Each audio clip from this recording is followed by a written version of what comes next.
திருக்கோகுலம் என்கிற ஆயர்பாடி 103வது திவ்ய தேசம். சத்யபாமா ருக்மணி தாயார் சமேத நவமோகன கிருஷ்ணன் பெருமாளே நமக. இங்கே பெருமாள் வந்துங்க நின்ற கோலத்தில் கிழக்கு நோக்கி ஹேமகூட விமானத்துக்கு கீழே அருள்பாலிக்கிறாரு. யமுனா நதி இதனுடைய தீர்த்தமாக இருக்குங்க. பெரியாழ்வார் ஆண்டாள் திருமங்கையாழ்வார் வந்து இந்த திருத்தலத்தை மங்களாசாசனம் செஞ்சுருக்காங்க. யசோதா அன்னையினுடைய அரவணைப்பில் வளர்ந்து லீலைகளும் மகிமைகளும் பலவாக புரிந்த பூமி இந்த கோகுலம் அப்படின்னு சொல்லப்படுது. இதற்கு அக்காலத்தில் ஆயர்பாடி அப்படிங்கிறது பெயராக இருந்தது. ஆயர்கள் அதிகமாக வாழ்ந்த காரணத்தினால இந்த இடம் ஆயர்பாடி ஆனதாக கூறப்படுதுங்க. இந்த இடத்தினுடைய வரலாறு வந்து எல்லாத்துக்குமே தெரிஞ்ச ஒன்றாக இருக்குது. கிருஷ்ணாவதாரத்தில் மிகவும் தெளிவாக வந்து கூறப்பட்டிருக்குங்க. அதே மாதிரி நம்மளுடைய ஆண்டாள் நாச்சியார் அவங்களுடைய திருப்பாவையில் சீர்மல்கும் ஆய்பாடி செல்வச் சிறுமீர்கள் அப்படின்னு சொல்லி ரொம்ப அனுபவித்து இந்த திருத்தலத்தை பற்றி பாடியிருக்காங்க. பகவான் கண்ணன் பிள்ளை பருவ லீலைகள் அனைத்தையும் நிகழ்த்தியது இந்த தலத்தில் அப்படிங்கிறது மிகவும் சிறப்பு வாய்ந்த ஒன்றாகும்.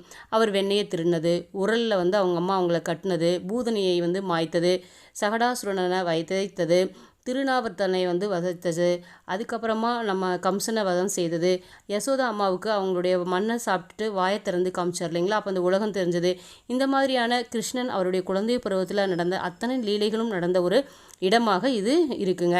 இந்த திருத்தலத்தை வந்து ஆரம்ப காலத்தில் அவங்க இருந்தக்கூடிய எல்லா மண்டபங்கள் அதனுடைய கட்டிடங்கள் எல்லாம் அழிஞ்சு போனாலும் கூட இப்போ மறுபடியும் அவங்க நம்மளுடைய பிற்காலத்தில் இப்போ வந்து நிறைய அழகான புதுப்பிக்கப்பட்ட சில கோவில்கள் எல்லாமே அங்கே இருக்குது. பாகவதம், விஷ்ணு புராணம் உள்ளிட்ட புராணங்களில் இந்த தலத்தை பற்றின சிறப்புகளை மிக அழகாக வந்து சொல்லியிருக்காங்க. அவருடைய குழந்தை பருவத்தில் இருக்கக்கூடிய எல்லா விஷயங்களும் வந்து மிக அழகாக வந்து அதில் குறிப்பிடப்பட்டிருக்குங்க. இந்த தலத்தினுடைய அருகே வந்து யமுனை ஆறு வந்து ஓடுது. கோகுல் அப்படிங்கிற இடத்துலேருந்து 1 கிலோமீட்டர் தொலைவில் இருக்கக்கூடிய எல்லா இடத்தையுமே வந்து கோகுல பகுதி அப்படின்னு சொல்லி சொல்கிறாங்க. இதில் புராண கோகுல் அப்படின்னு அழைக்கப்படக்கூடிய இந்த இடத்துல வந்து நந்தகோபர் வசிச்சிருக்கிறாரு, யசோதை அம்மா இருந்திருக்காங்க, பலராமர் இருந்திருக்காங்க, தொட்டில் கிருஷ்ணர், இவங்க எல்லாத்துக்குமே வந்து மரத்தாலான மூர்த்திகள் வந்து அமைக்கப்பட்டிருக்குங்க. இங்கே நந்தோற்சவம் அப்படின்னு ஒரு சிறப்பு வாய்ந்த ஒரு நிகழ்ச்சி நடக்குது. சிறையில் தேவகி மைந்தனாக பிறந்து ஆயர்பாடி நந்தகோபர் வீட்டுக்கு கண்ணன் வந்த நாள் ஆண்டுதோறும் நந்தோற்சவம் என்ற பெயரில் கொண்டாடப்படுதுங்க. கோகுலாஷ்டமி தினத்தன்று மறுநாள் வந்து வடநாட்டிலும் பிற இடங்களிலும் கொண்டாடப்படுகிறது. மிக சிறப்பாக வந்து இந்த விழா கொண்டாடப்படுதுங்க.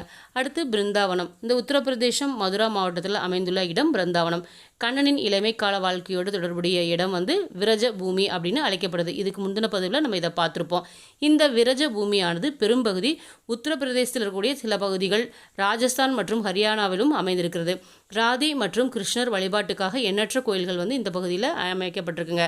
இது நம்மளுடைய கிருஷ்ணர் வாழ்ந்த இடமாக இருக்கக்கூடிய இந்த எல்லா விரஜ பூமியுமே, அதாவது மதுரா, கோவர்தனம், பிருந்தாவன், இந்த ஆயர்பாடி, இது எல்லா இடங்களையுமே சுற்றி இருக்கக்கூடிய எல்லா இடங்களையுமே விரஜ பூமின்னு சொல்கிறாங்க. அதனால் இது எல்லாமே ஒன்றாக தான் நம்ம கருதப்படுது.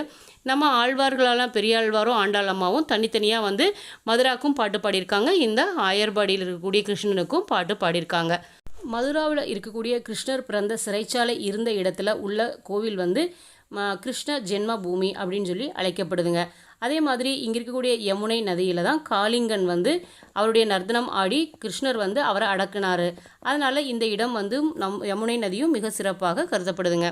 இங்கே மகாவனம், காயமியவனம், மதுவனம், தாளவனம், குமுதவனம், பாண்டிரவனம், பிருந்தாவனம், கதிரவனம், லோகவனம், பத்ரவனம், பஹிலாவனம், பில்லவனம் ஆகிய 12 காடுகள் பிருந்தாவனத்தில் இருந்ததாக சொல்லப்படுதுங்க.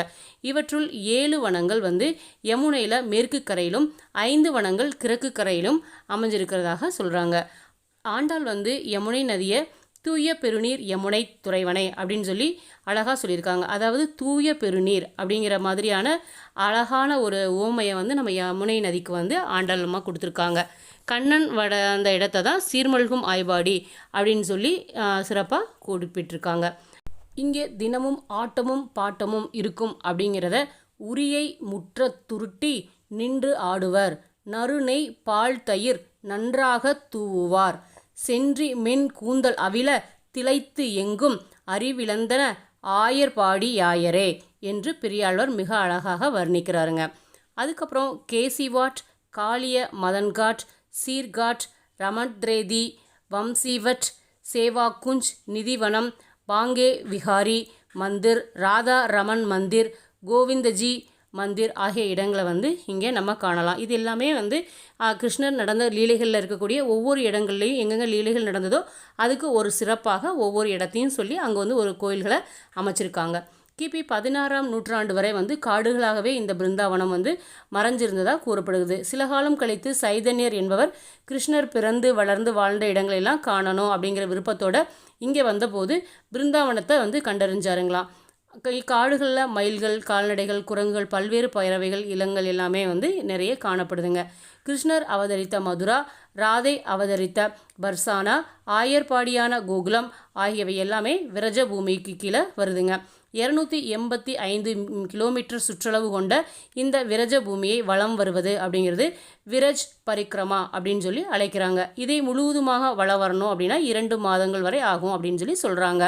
நிம்பார்க்கர் மற்றும் வல்லபர் மரபை சேர்ந்த வைணவ அடியார்கள் பரிக்கிராமை வந்து ரொம்ப முக்கியமாக வந்து கருதுகிறாங்க. கட்டாயம் அவங்களுடைய வாழ்நாளில் ஒரு முறையாவது இந்த பரிக்கிராமா செய்யணும் அப்படின்னு சொல்லி, அதாவது இந்த ஊரவே வளம் வரணும் அப்படிங்கிறது அவங்களுடைய முக்கிய நோக்கமாக இருக்குதுங்க. இங்கே வந்து நாள்தோறும் திருவிழா போலவே ஆட்டம் பாட்டம் கூத்து கொண்டாட்டம் அப்படிங்கிறது எல்லாமே ஆயர்பாடியில் குதூகலமாக இருக்குங்க. இப்போ வரைக்கும் அது நடந்துக்கிட்டே இருக்குது. இந்த ஆயர்பாடியை சேவித்தவர்களுக்கு செல்வம் சேரும் அப்படிங்கிறது ஐதீகம். குழந்தை வரம் இல்லாதவங்க இந்த திவ்ய தேசத்தை தரிசனம் செஞ்சால் கிருஷ்ணரை குழந்தையாக பிறப்பார் அப்படிங்கிறது ஒரு வகையாக நம்பப்படுதுங்க. வட மாநிலத்தில் இந்த பகுதியை வந்து கோகுல் அப்படின்னு சொல்லி அழைக்கிறாங்க. கோபிகைகள் மற்றும் கோபர்களின் வசிப்பிடமாக இந்த நிலம் இருந்ததுனால கோகுல் என்று இந்த இடத்துக்கு பெயர் வந்ததாக சொல்கிறாங்க. நந்த் மகாராஜ், அதாவது நம்ம நந்தகோபர் இருக்கிறார் இல்லைங்களா, அவரும் இங்கே தான் தங்கினார். ஆனால் அதை வந்து கம்சனுடைய அட்டுழியங்கள் தாங்காமல் தான் அவங்க வந்து பிருந்தாவனுக்கு குடிபெயர்ந்தாங்க அப்படின்னு சொல்லி சொல்கிறாங்க. இங்கே வந்து நம்ம பார்க்கக்கூடிய சில இடங்களை வந்து நம்ம பார்ப்போம். கோகுல் தாகூர் ராணி படித்துறை அப்படின்னு ஒரு படித்துறை இருக்குங்க. இது மிகவும் பிரபலமான படித்துறையாக கருதப்படுது. வல்லபாச்சாரியார் வந்து யமுனை நதியை தரிசனம் செய்ததாக நம்பக்கூடக்கூடிய இடமாகும். இந்த வல்லபாச்சாரியார் வந்து இந்த படித்துறையின் அழகில் மயங்கி இங்கேயே தங்கினாருங்களாம். அதாவது அவர் வந்து முதல்ல இருந்தக்கூடிய இந்த பிருந்தாவன் இடம் எதுன்னு தெரியாமல் அவர் வந்து இந்த இடத்துல நின்று தவம் செய்கிறாரு. அப்போது வந்து இந்த யமுனை நதியே வந்து அவருக்கு இந்த இடம் எது தான் அவர் கிருஷ்ணர் பிறந்த இடம் அப்படிங்கிறத காமிச்சிச்சுங்களாம். அந்த இடம் வந்து தான் இந்த கோகுல் தாகுராணி அப்படின்னு சொல்லி சொல்கிறாங்க. இங்கேயும் வந்து இப்போது நிறைய அவருடைய சீடர்கள் வந்து இந்த இடத்துல இருந்து இந்த திருத்தலத்தை ரொம்ப நல்லா பார்த்துக்கிறாங்க. அடுத்து பார்க்க வேண்டிய திருத்தலம் வந்து கோகுலத்தில் இருக்கக்கூடிய கோகுல்நாத் கோவில் அப்படின்னு சொல்லிங்க. இங்கே மிகவும் சிறப்பு வாய்ந்த ஜென்மாஷ்டமி மற்றும் அன்னகூட் திருவிழாக்களுக்கு ஆயிரக்கணக்கான மக்கள் வந்து இங்கே தரிசனம் செய்கிறாங்க. அடுத்து நந்தா பவன். நந்தா பவன் அப்படிங்கிற இடத்துல தான் நந்தகோபர் வந்து நம்மளுடைய கிருஷ்ணரையும் பலராமரையும் 5000 ஆண்டுகளுக்கு முன்னாடி வளர்த்தாரு அப்படின்னு சொல்லி சொல்லப்படுறாங்கங்க. இங்கே விஸ்வகர்மாவால் கட்டப்பட்ட இடங்கள் வந்து இருக்குது அப்படின்னு சொல்லி சொல்கிறாங்க. அதுக்கடுத்து பார்க்க வேண்டியது வந்து ராமன் ரெட்டி கோவில். இங்கே வந்து கிருஷ்ணர் குழந்தையாக இருந்தபோது கோகுலத்தில் இருந்த மணலும் பாதுகாக்கப்பட்டுச்சுங்களாம். இப்போவும் பல பக்தர்கள் வந்து மணலை உருட்டி கிருஷ்ணருடைய ஆசைகளை பெற முடியும் அப்படின்னு சொல்லி நினைக்கிறாங்க. அடுத்தது பார்க்கணும் அப்படின்னா பிரம்மானந்தா காட். இங்கே வந்து நம்மளுடைய கிருஷ்ணருடைய வளர்ப்பு தாயாரான யசோதை கிருஷ்ணர் வாயில் மண் இருக்குதுன்னு சொல்லிட்டு அவங்களுடைய வாயை வந்து ஓப்பன் பண்ணி பார்க்காம சொல்கிறாங்க இல்லைங்களா. அப்படி பார்க்கும்பொழுது அவரோட முழு பிரபஞ்சத்தையும் அதில் பார்க்குறாங்க. அந்த பார்த்த இடம்தான் இந்த பிரம்மானந்த காட் அப்படின்னு சொல்லி சொல்கிறாங்க. இப்போவும் இந்த கோவிலுக்கு நிறைய மக்கள் வந்து வராங்க. அடுத்து விட்டல்நாத் அப்படின்னு சொல்லி இன்னொரு கோயில் வந்துருக்கு. இந்த கோயிலும் மிக முக்கியமான கோயிலாக இருக்குது. இது வந்து யமுனை நதிக்கரையில் அமைஞ்சிருக்குங்க. இதெல்லாம் நம்ம வந்து இந்த கோகுலத்தில், அதாவது ஆயர்பாடியில் பார்க்கக்கூடிய சில முக்கியமான கோயில்களாக கருதப்படுது. கிருஷ்ணனுடைய எல்லா லீலைகளுமே இங்கே அரங்கேறியதுனால எல்லாரும் இந்த இடத்த ஒரு முறையாவது தன்னுடைய வாழ்நாளில் போய் பார்க்கணும் அப்படின்னு சொல்லி நினைக்கிறாங்க. நம்ம இந்த திருத்தலத்துக்கு பாடையப்பட்ட பாசுரத்தை பார்ப்போம். நம்மளுடைய ஆண்டாள் அருளிய திருப்பாவை பாசுரம் 1.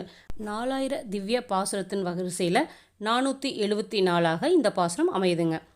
மார்கழி திங்கள் மதி நிறைந்த நன்னாளால் நீராட போதுவீர் போதுவினோ நீரிழையீர் சீர்மல்கும் ஆய்பாடி செல்வச் சிறுமீர்காள் கூர்வேல் கொடும் தொழிலன் நந்தகோபன் குமரன் ஏரார்ந்த கண்ணி யசோதை இளஞ்சிங்கம் கார்மேனிச் செங்கன் கதிர்மதியம் போல் முகத்தான் நாராயணனே நமக்கே பறை தருவான் பாரோர் புகழ படிந்தேலோர் எம்பாவாய். பாசுரத்தின் பொருள்: செல்வம் கொளிக்கும் ஆயர்பாடியிலே உள்ள பாக்கியம் செய்த சிறு பெண்களே, அழகிய ஆபரணங்களை அணிந்து கொண்டிருப்பவர்களே, கூரிய வேல் ஏந்தி கொடிய தொழில் புரியும் நந்தகோபனின் குமாரனும், அழகு பொருந்திய கண்களை உடைய யசோதையின் இளம் சிங்கம் போன்றவனும், கரிய திருமேனியும் சிவந்த கண்களை உடையவனும், சூரியனையும் சந்திரனையும் போன்ற திருமுகத்தை கொண்டவனுமாகிய நாராயணன் நாம் கோரும் நோன்பிற்கு வேண்டிய பறையை கொடுப்பான். இந்த மார்கழி மாத பௌர்ணமியில் நீராட விருப்பம் உள்ளவர்கள் அனைவரும் என்னுடன் வாருங்கள் என்று அழைக்கிறாள் ஆண்டாள். ஓம் நமோ நாராயணாய.